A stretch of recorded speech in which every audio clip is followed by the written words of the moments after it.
just the same as we do, but there are some differences. Their skin is a little lighter. It's not as dense as ours. There are some differences in their fingers. Some of them don't have the first knuckle.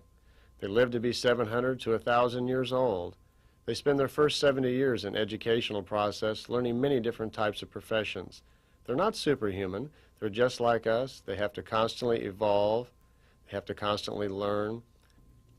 The Pleiadians also explain that there's over 1,800,000 other planets of human life that they've discovered so far. Billy lives on this farm in Schmidrudi, Switzerland. It's about an hour outside of Zurich. He's lived there through the duration of over 135 contacts that are still going on now.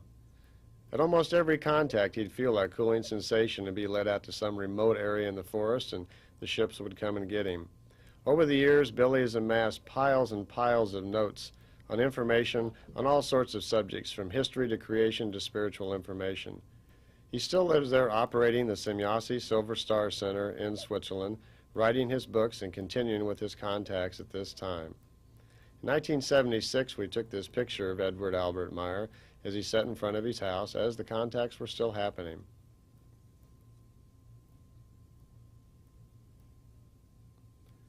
The Pleiadians tell us that in their history they can go back 22 million years to a time in ancient Lyra. Their ancestors were having massive wars, and at that time they fled and they went to Earth. Their records show that's the first colonization of the Lyrians of the planet Earth at that time. The Pleiadians themselves didn't come here until about 230,000 years ago. We have been told by them that they feel that almost a third of us have the Lyrian genetic seed within us. The Lyrians, coming from much larger planets, were 25 to 30 feet tall, which in the past has led to many of our old stories of Titans and Goliaths. This is the Lyrian Eye of God floating in space now. There used to be a sun in the middle, but the Lyrians destroyed that, along with many other planets and millions of people in their violent wars of the past. The Pleiadians themselves had to flee ancient Lyra also. Over 230,000 years ago they left and found themselves a new home. They drifted for 4 years until they found a system of 254 blue suns to begin a new life in. Well, just as Semjase said, the contacts kept on going on. About every 2 weeks the ship would show up. Billy would feel that familiar cooling sensation on his forehead. He would be led out to a remote area somewhere around where he lived, and the ship would come and pick him up. Pick him up? How do you get into an extraterrestrial craft? Well, they beam him up, very similar to what we're used to seeing on Star Trek.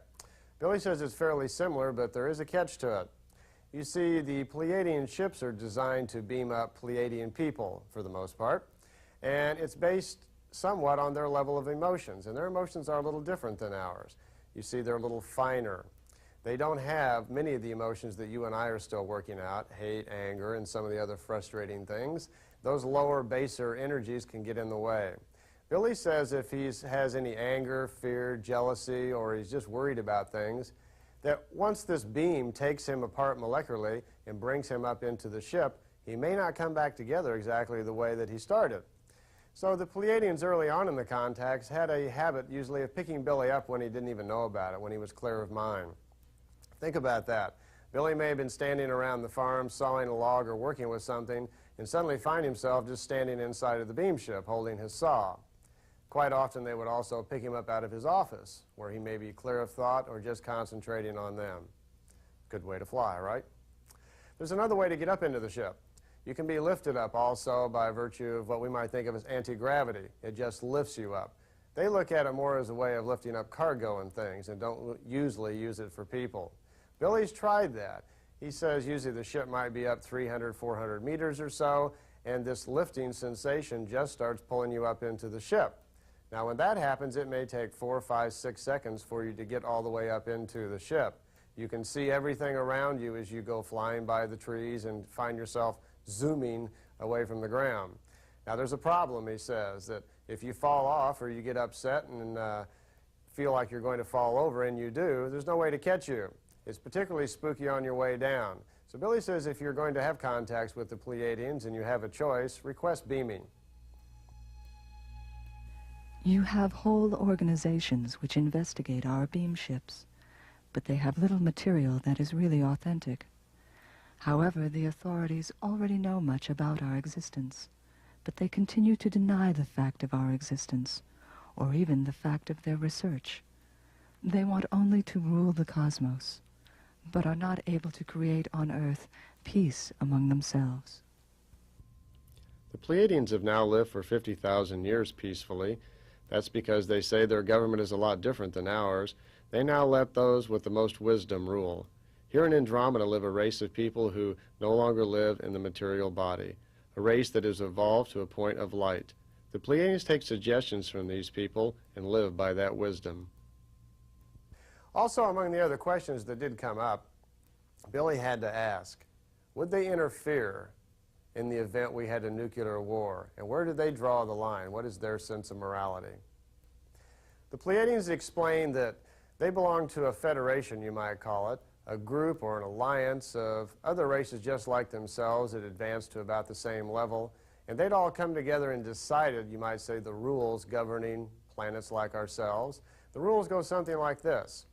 As long as we are confined to our own solar system, not able to leave it, not able to affect those other races out there, then we're pretty much on our own down here, being left alone to do what we want.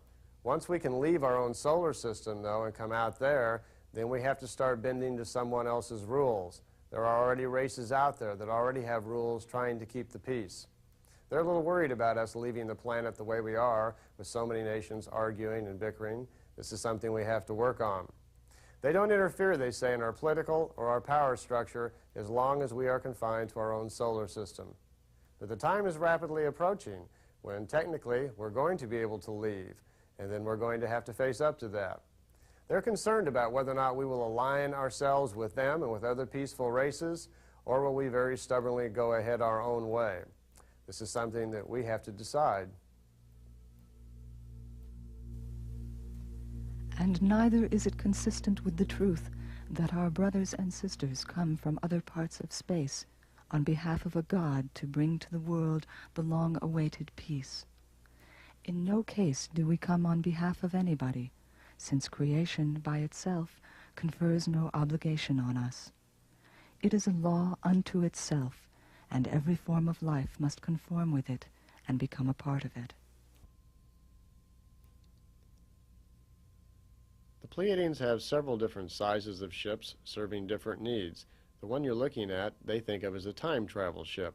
It's a little larger than the regular beam ship. It's about 28 feet in diameter. It has that unusual ability to travel in time. Billy was able to travel to the 13th century and many other time zones. On a couple of occasions, though, he took some remarkably clear pictures of this ship, and when investigators were investigating his case to try to determine the validity of it, it was this series of pictures that was used and tested by the computer.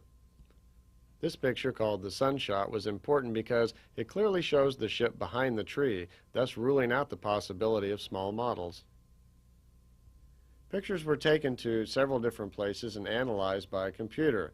They were looking for strings or any other devices that Billy may have used to actually fake the pictures.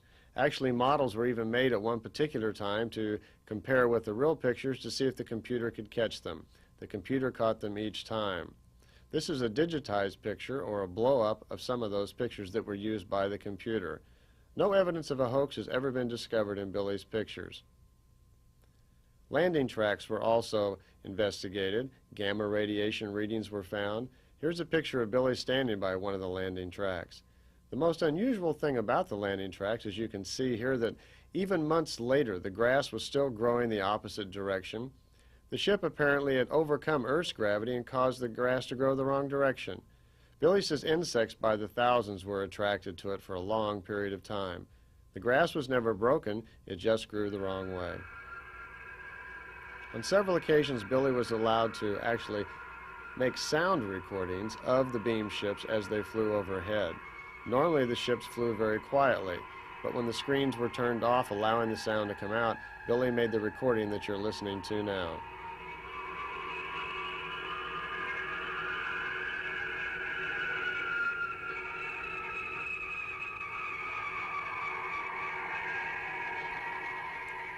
The sound recordings have been analyzed by sound engineers who state that at this time with our present technology, they don't know of any way that we could duplicate